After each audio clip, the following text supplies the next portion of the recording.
अध्याय में हम गुरुत्वाकर्षण पर चर्चा करेंगे। हम सभी वैज्ञानिक सर आइजैक न्यूटन से परिचित हैं। उनकी सेब वाली कहानी भी हमने सुनी है। उन्होंने पेड़ से एक सेब को नीचे गिरते हुए देखा। उन्होंने देखा कि सेब पृथ्वी की ओर आकर्षित होता है, परंतु न्यूटन के गति के तृतीय नियम के अनुसार हम जानते हैं कि क्रिया के बराबर प्रतिक्रिया बल भी कार्य करता है। अतः सेब भी पृथ्वी को आकर्षित करता है।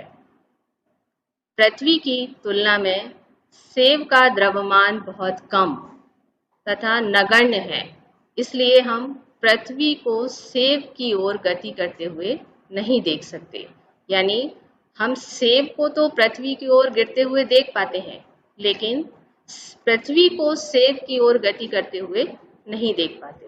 इस प्रकार उन्होंने तथ्य निकाला कि इसके लिए एक बल उत्तरदायी है, जिसे हम गुरुत्वाकर्षण बल कहते हैं।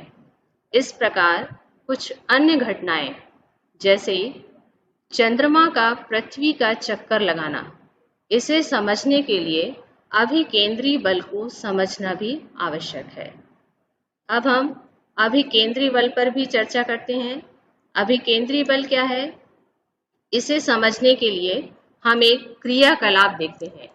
यदि हम धागे के एक छोटे टुकड़े को लें और धागे के एक सिरे पर एक छोटा पत्थर बांधकर दूसरे सिरे को पकड़कर पत्थर को वृत्ताकार मार्ग पर घुमाएं, तो हम देखते हैं कि पत्थर वृत्ताकार मार्ग पर गति करता है।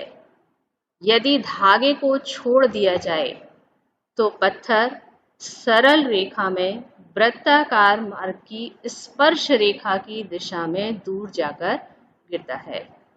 इस प्रकार हमने देखा कि जब पत्थर वृत्ताकार मार्ग पर गति कर रहा है, तो वह गति करते हुए प्रत्येक बिंदु पर उसकी जो गति की दिशा है वो परिवर्तित होती है या बदलती है।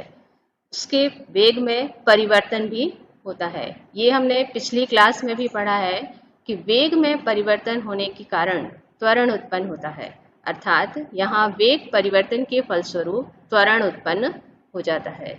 जिस बल के कारण यह त्वरण उत्पन्न होता है, वह बल वस्तु को वृत्ताकार मार्ग पर बनाए रखता है, वह एवं केंद्र की ओर लगता है। इसे अभिकेंद्री बल कहते हैं। इस प्रकार हमने अभिकेंद्री बल को समझा।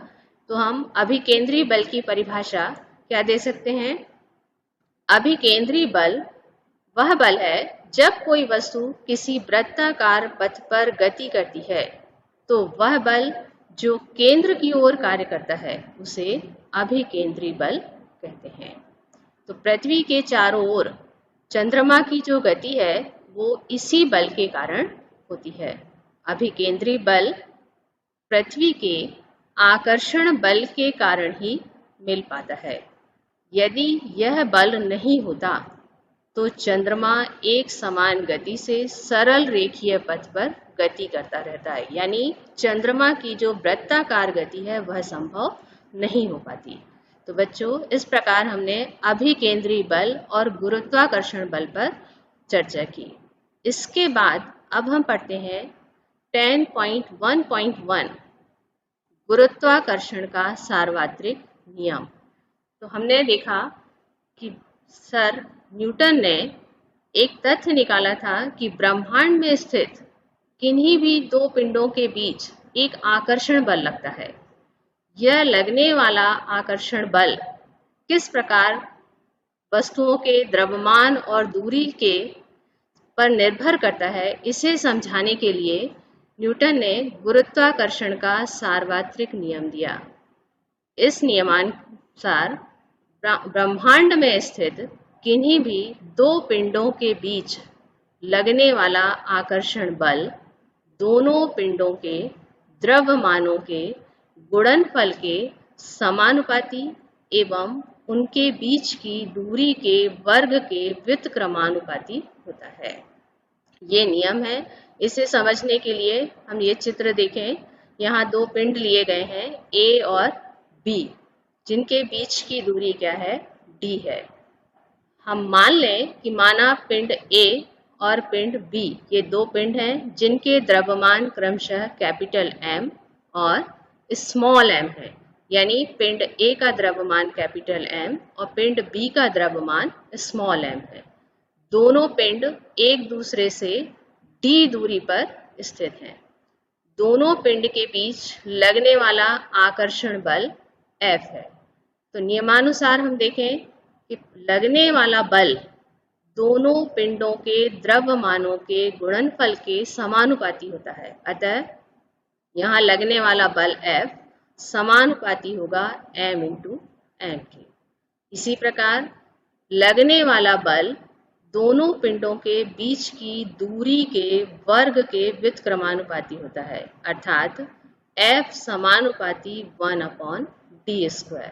यदि इन दोनों समीकरण को मिलाकर लिखा जाए तो ये आएगा F समानुपाती m इंटू m/d²। अब ये हमको मालूम है कि समानुपात का चिन्ह हटाकर यदि हम बराबर का चिन्ह लगाते हैं तो यहाँ एक कांस्टेंट आता है। यहाँ एक कांस्टेंट आया है कैपिटल G, यानी F = G m into m/d², जहाँ G एक नियतांक है जिसे सार्वत्रिक गुरुत्वीय नियतांक या स्थिरांक कहते हैं। अब G जो गुरुत्वीय नियतांक है, इसको सार्वत्रिक गुरुत्वीय नियतांक इसलिए कहा गया है क्योंकि इसका मान सभी स्थानों पर एक समान होता है। अब हम गुरुत्वीय नियतांक का मात्रक निकालें। तो मात्रक निकालने के लिए पिछले सूत्र में ये हमने तिर्यक गुणा किया है। तो F into d² = G m into m। पक्षांतर करें तो G बराबर आ जाएगा F into d² upon m into m। अतः G का SI मात्रक क्या हो जाएगा, यहाँ हम देखें F बल है, बल का SI मात्रक न्यूटन, D दूरी है, दूरी का SI मात्रक मीटर, तो यहाँ दूरी का वर्ग है इसलिए हो गया मीटर स्क्वायर, और M कैपिटल M ये है द्रव्यमान, पृथ्वी का एक पिंड का द्रव्यमान, इसका मात्रक किलोग्राम, M दूसरे पिंड का द्रव्यमान, इसका मात्रक भी किलोग्राम, तो ये हो गया किलोग्राम स्क्वायर। इस प्रकार गुरुत्वीय नियतांक का मात्रक आ गया न्यूटन मीटर स्क्वायर किलोग्राम की पावर -2, या हम इसको लिख सकते हैं न्यूटन मीटर स्क्वायर प्रति किलोग्राम स्क्वायर। इसका आंकिक मान 6.673 इंटू 10 की power -11 newton metre square kilogram की पावर -2 होता है। यह नियम सभी छोटी बड़ी खगोलीय एवं पार्थिव वस्तुओं पर लागू होता है, यानी ब्रह्मांड में स्थित प्रत्येक वस्तुओं के लिए यह नियम लागू होता है। इसके बाद हम इस नियम का महत्व पढ़ेंगे। तो गुरुत्वाकर्षण के सार्वत्रिक नियम का महत्व। इस नियम के द्वारा अनेक घटनाओं को सफलतापूर्वक समझाया गया या उनकी व्याख्या सफलतापूर्वक की गई।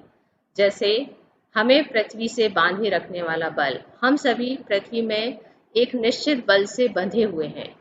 तो ये किसके कारण संभव है? गुरुत्वाकर्षण के कारण। पृथ्वी के चारों ओर चंद्रमा की गति, ये भी किसके कारण संभव है? गुरुत्वाकर्षण बल के कारण। सूर्य के चारों ओर ग्रहों की गति, और लास्ट है चंद्रमा और सूर्य के कारण ज्वार भाटा। इस प्रकार ये अनेक घटनाएं हैं जो किसके महत्व को बताती हैं? गुरुत्वाकर्षण के सार्वत्रिक नियम के महत्व को बताती हैं। इसके बाद अब हम गुरुत्वाकर्षण से रिलेटेड कुछ क्वेश्चंस करेंगे। जो नियम हमने पढ़ा है उसी से रिलेटेड कुछ प्रश्न हल करेंगे। पहला प्रश्न है, यदि दो वस्तुओं के बीच की दूरी को आधा कर दिया जाए तो उनके बीच गुरुत्वाकर्षण बल किस प्रकार बदलेगा? यानी दो वस्तुएं दी गई हैं और उनके बीच की जो दूरी है उसको हम आधा कर दें तो गुरुत्वाकर्षण बल के मान में किस प्रकार परिवर्तन होगा, ये हमको बताना है। तो हम जानते हैं न्यूटन के गुरुत्वाकर्षण के नियमानुसार दो वस्तुओं के बीच लगने वाला बल उनके बीच की दूरी के वर्ग के व्युत्क्रमानुपाती होता है। यदि गुरुत्वाकर्षण बल F है तथा दोनों के बीच की दूरी d है, तो नियम के अनुसार F समानुपाती 1/d²। यह है समीकरण 1। अब प्रश्न के अनुसार दोनों पिंड के बीच की दूरी को आधा कर दिया जाए, यानी दूरी क्या कर दी गई है, d/2। दूरी को d/2 करने पर मान लें हम कि दूरी आधी करने पर गुरुत्वाकर्षण बल कितना हो जाता है, F1।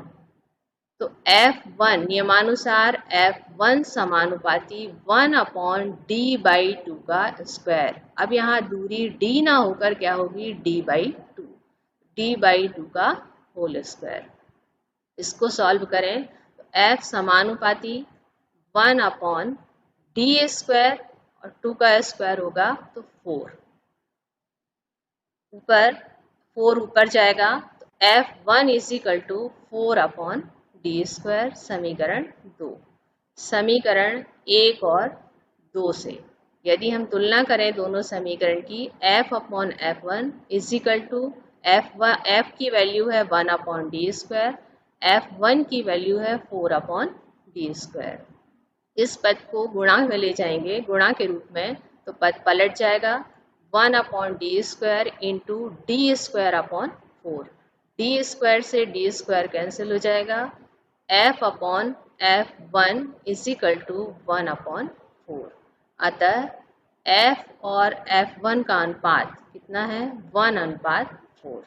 अतः दोनों पिंडों के बीच की दूरी को आधा करने पर गुरुत्वाकर्षण बल घटकर 1/4 हो जाएगा। यानी दूरी को यदि हम आधा करते हैं तो बल का मान घटकर कितना हो जाता है, 1/4 हो जाता है। इसके बाद प्रश्न क्रमांक 2, दो वस्तुओं के बीच लगने वाला गुरुत्वाकर्षण बल का मान क्या होगा यदि एक वस्तु का द्रव्यमान 2 गुना कर दिया जाए। अब यहाँ द्रव्यमान को क्या कर दिया गया है, 2 गुना। एक वस्तु के द्रव्यमान को 2 गुना कर दिया जाए। तो नियमानुसार हमको पता है, गुरुत्वाकर्षण के नियमानुसार दो पिंडों के बीच लगने वाला बल दोनों पिंडों के द्रव्यमानों के गुणनफल के समानुपाती होता है। अतः F समानुपाती m/m। तो प्रश्न के अनुसार क्या है, यदि एक वस्तु का द्रव्यमान 2 गुना कर दिया जाए, तो यदि हम m के स्थान पर क्या लें, 2m, यानी m = 2m, तो यहाँ आ जाएगा F समानुपाती m/2m।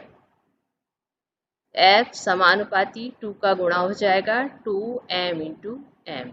तो लगने वाला बल इस पहले वाले बल, ये पहले वाला जो बल था, इसकी तुलना में क्या हो गया, 2 गुना हो गया। अतः द्रव्यमान को दुगना करने पर बल का मान भी 2 गुना हो जाता है। इसके बाद प्रश्न क्रमांक 3 में पृथ्वी का द्रव्यमान 6 × 10⁻24 किलोग्राम तथा चंद्रमा का द्रव्यमान 7.4 × 10⁻22 किलोग्राम। यदि पृथ्वी तथा चंद्रमा के बीच की दूरी 3.84 × 10⁵ किलोमीटर है, तो पृथ्वी द्वारा चंद्रमा पर लगाए गए बल का परिकलन कीजिए। जहां G की वैल्यू दी गई है, G = गुरुत्वीय नियतांक G = 6.7 × 10⁻11 newton metre square kg⁻²। इसको सॉल्व करते हैं।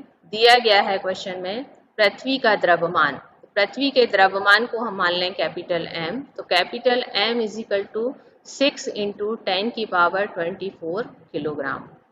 चंद्रमा का द्रव्यमान मान लें m = 7.4 × 10⁻22 किलोग्राम। पृथ्वी और चंद्रमा के बीच की दूरी d is equal to 3.84 into 10⁵ kilometre. अब यहाँ देखिए द्रव्यमान किलोग्राम में दिया गया है, लेकिन जो दूरी दी गई है वो किलोमीटर में दी गई है। ये बड़े मात्रक में दी गई है, तो इसको हमें मीटर में चेंज करनी है। मीटर में चेंज करने के लिए हम क्या करेंगे, 1000 से मल्टीप्लाई करेंगे। d is equal to 3.84 into 10⁵ into 1000 metre. ये किस में कन्वर्ट हो गई, मीटर में। 3.84 इंटू 10⁸, 5 ये है और 3 ये है, यानी क्या आ गया 10⁸ मीटर। g की वैल्यू दी गई है, g is equal to 6.7 into 10⁻11 newton metre square kilogram -2। इसका मान सूत्र में रखें, ये सूत्र हमने पढ़ा है, F बराबर G m into M upon D square. G की वैल्यू है 6.7 into 10⁻11 newton metre square kilogram -2। Capital M की वैल्यू है 6 इंटू 10⁻24 किलोग्राम।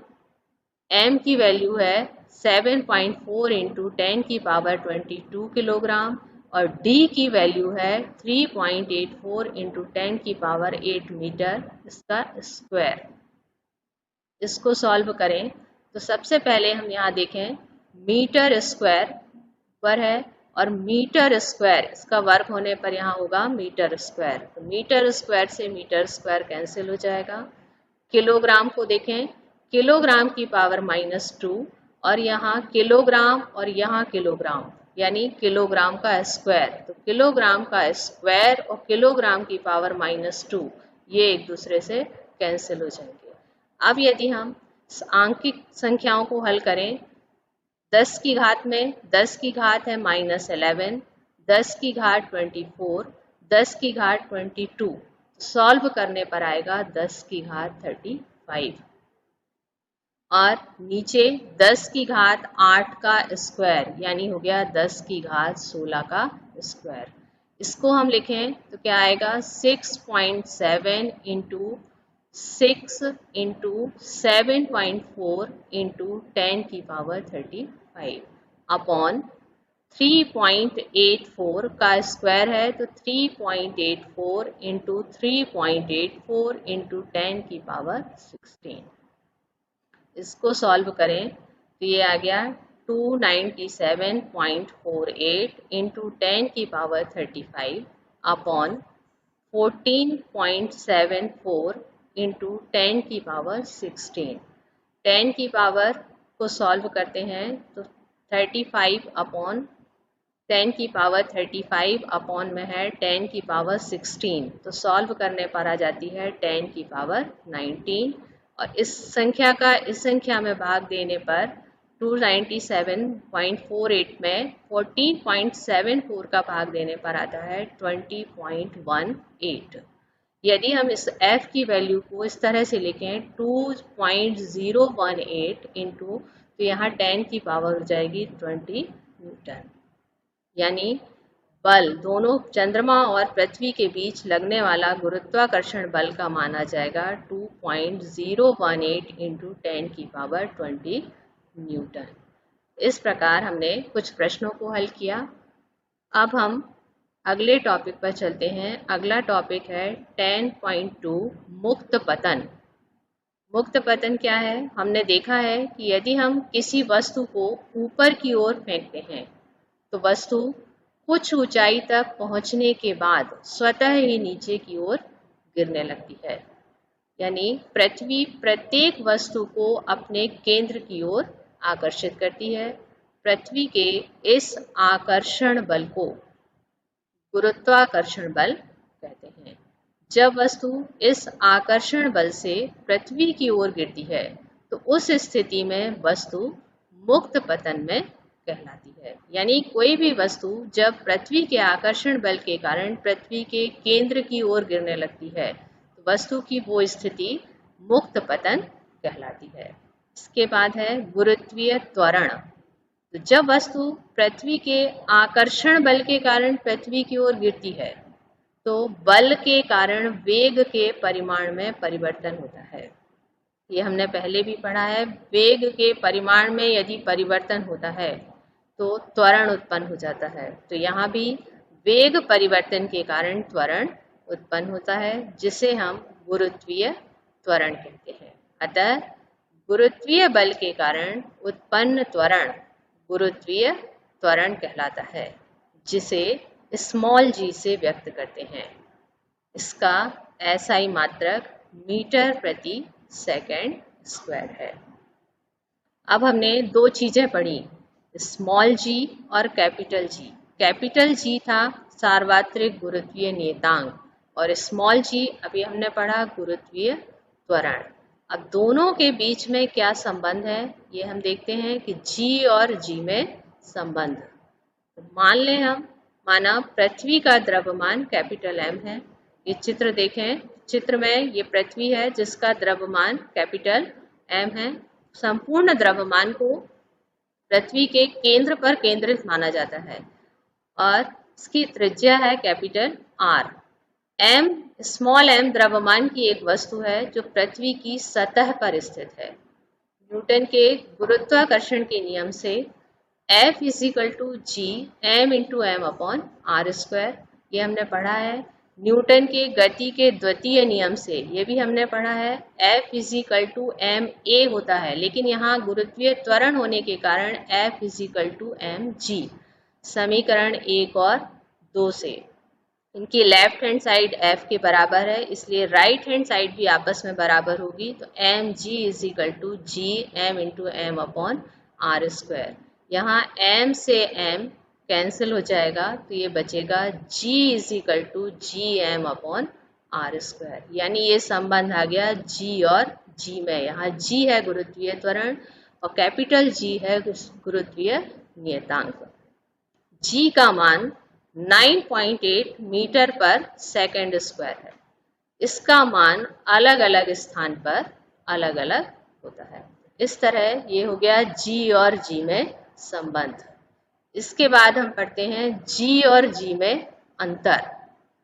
देखिए, ये है स्मॉल g गुरुत्वीय त्वरण और कैपिटल G गुरुत्वीय स्थिरांक। स्मॉल g का मान 9.8 मीटर पर सेकंड स्क्वायर होता है। g का मान 6.673 × 10⁻⁻11 न्यूटन मीटर स्क्वायर पर किलोग्राम स्क्वायर होता है। स्मॉल g का मान भिन्न भिन्न स्थानों पर भिन्न भिन्न होता है, यानी स्थान परिवर्तन होने पर इसके मान में भी परिवर्तन हो जाता है, जबकि कैपिटल G का मान सदैव स्थिर होता है। इसीलिए इसको सार्वत्रिक गुरुत्वीय नियतांक कहा गया है। स्मॉल g का मात्रक मीटर प्रति सेकंड स्क्वायर है। कैपिटल G का मात्रक न्यूटन मीटर स्क्वायर प्रति किलोग्राम स्क्वायर है। स्मॉल g एक सदिश राशि है और कैपिटल G एक अदिश राशि है। इस प्रकार हमने पढ़ा G और G में अंतर। इसी से रिलेटेड अब हम कुछ क्वेश्चन पढ़ते हैं। क्वेश्चन है, पृथ्वी तथा चंद्रमा एक दूसरे को, ये तार्किक प्रश्न है जो आपको, पृथ्वी तथा चंद्रमा एक दूसरे को गुरुत्वीय बल से आकर्षित करते हैं। क्या पृथ्वी जिस बल से चंद्रमा को आकर्षित करती है वह बल उस बल से जिससे चंद्रमा पृथ्वी को आकर्षित करता है बड़ा है, छोटा है या बराबर है? बताइए क्यों। ये हमने पहले पढ़ा है कि दोनों वस्तुएं एक दूसरे पर बल आरोपित करती हैं। तो यहाँ पृथ्वी यदि चंद्रमा को आकर्षित करती है तो क्या चंद्रमा भी पृथ्वी को अपनी ओर आकर्षित करता है? हाँ, तो ये क्या है, पृथ्वी जिस बल से चंद्रमा को अपनी ओर आकर्षित करती है चंद्रमा भी उसी बल से पृथ्वी को अपनी ओर आकर्षित करता है। इस तरह दोनों के गुरुत्वीय आकर्षण बल का मान बराबर होता है। क्यों? न्यूटन का गति का तृतीय नियम पढ़ा है। तृतीय नियम के अनुसार प्रत्येक क्रिया के बराबर और विपरीत प्रतिक्रिया होती है। क्रिया और प्रतिक्रिया बल परिमाण में बराबर तथा दिशा में एक दूसरे के विपरीत होते हैं। अतः क्या हो गया, दोनों के बीच लगने वाले बल का मान क्या हो गया, बराबर होता है। प्रश्न नंबर 2, यदि चंद्रमा को पृथ्वी की ओर आकर्षित करता है तो पृथ्वी चंद्रमा की ओर गति क्यों नहीं करती?